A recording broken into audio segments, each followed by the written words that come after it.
Did you know that doing some of the typical actions that you do today in America can get you arrested or even killed in countries abroad?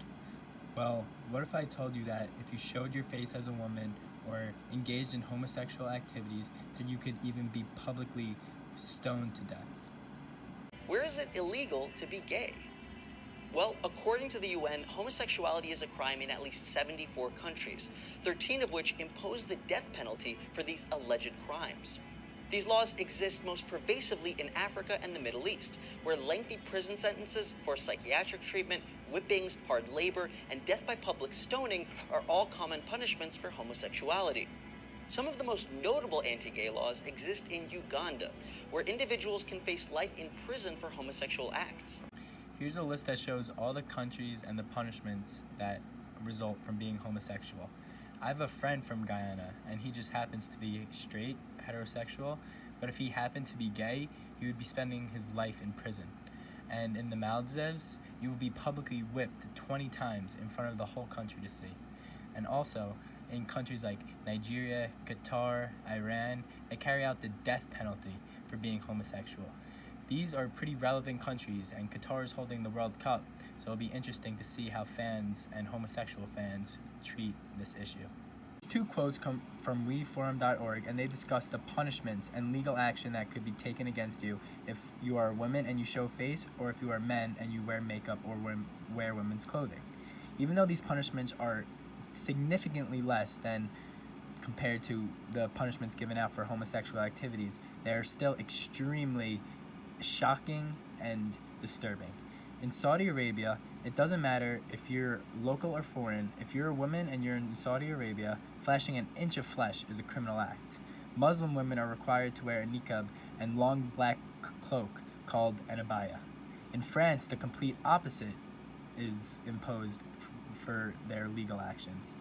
France introduced a burqa ban in 2010, a law that made it completely illegal for people to cover their faces in public, not only talking about burqas, but aimed at everything from hoods to motorcycle helmets.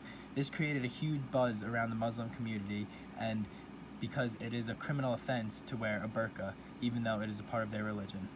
Iran now, where rights for women have changed dramatically over the years, enabling them to make career gains in ways few of their neighbouring counterparts can.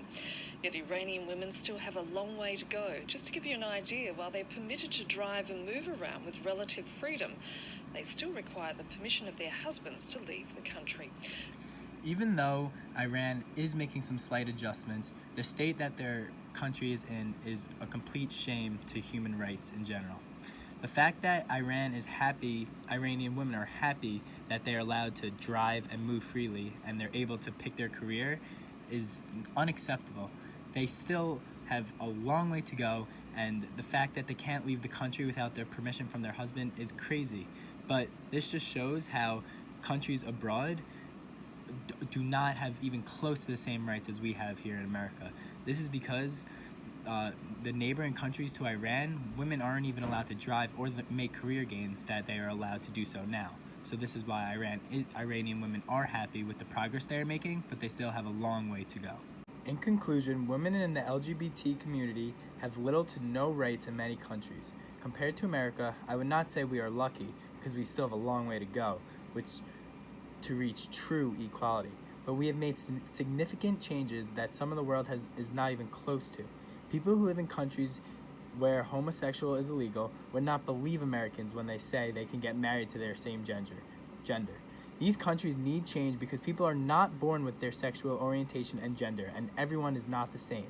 In addition, women should be able to dress how they want, even if it is a part of their religion in many countries in the Middle East to wear headdresses. If you do not associate yourself with the woman gender, or simply you do not want to wear a headdress, you should not be forced to by the law. Thank you for your time.